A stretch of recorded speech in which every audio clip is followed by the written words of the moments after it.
Patricia, although absorbed by the guests, had observed all this from a distance. Seeing Paola leave and the look on her father's face, she quickly went to the DJ, who promptly announced that it was time for the bride to dance with her father. Alex, caught by surprise and still somewhat lost in his thoughts, saw his princess approaching him with a smile as wide as the world while the dance floor was cleared up, filling his heart once again. Patricia dragged him to the center of the dance floor and began to dance with him, snuggling close. "You really like her, don't you?"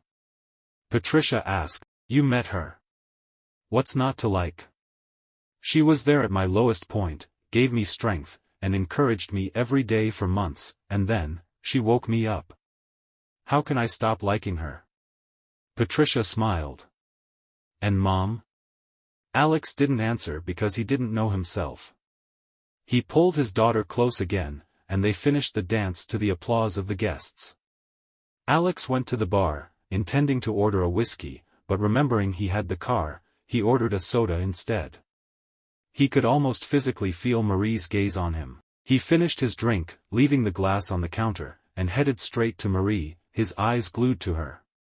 She simply blushed, clearly embarrassed, and when he reached her, he extended his hand without a single word. She hesitated a bit but accepted his hand, and he guided her to the dance floor where they began to dance. Marie nestled against him, resting her head on his chest, feeling him, and she couldn't contain tears of happiness. He noticed and finally spoke, his voice soft, "Are you okay?" She held him tighter. "Shoo," she said. "Just stay like this, just like this." He swayed her softly until the end of the song, and she reluctantly let go. He led her back to the table, thanked her with a nod, and walked away, starting to mingle with other guests. Patricia and James watched this from a distance with smiles as wide as the world.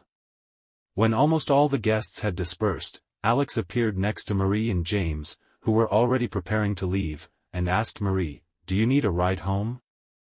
I have to take the car back anyway." Marie hesitated, looking at her son, but he, hearing his father's words, simply said to his mother, "I'll see you later," and got into the car, driving off immediately. Alex took her to the car, helped her in, then got in himself, and they drove off. They traveled in silence. The smile on Marie's face seemed to almost light up the interior of the car. Alex was about to pull into the garage when Marie stopped him. "Are you staying?" "No, I'm just going to put the car in the garage and call a cab." "No. The car is yours. Take it." Alex smiled and nodded in acceptance. "You're different," she said as he was about to open the door, stopping him. "Yeah, I've been hearing that a lot. I've grown. Intense military training every day has its effects." "Yes, you've grown, but that's not what I was talking about." "What then?" "I don't know. It's hard to explain what it is." Alex smiled. Feeling death nearby gives you a different perspective on things. She nodded, understanding. He got out, opened her door, and helped her out, leading her to the door of her house. She opened the door, and he turned to leave when she spoke, stopping him. "Alex, come back home." Time seemed to stand still for a moment, but then he turned and left.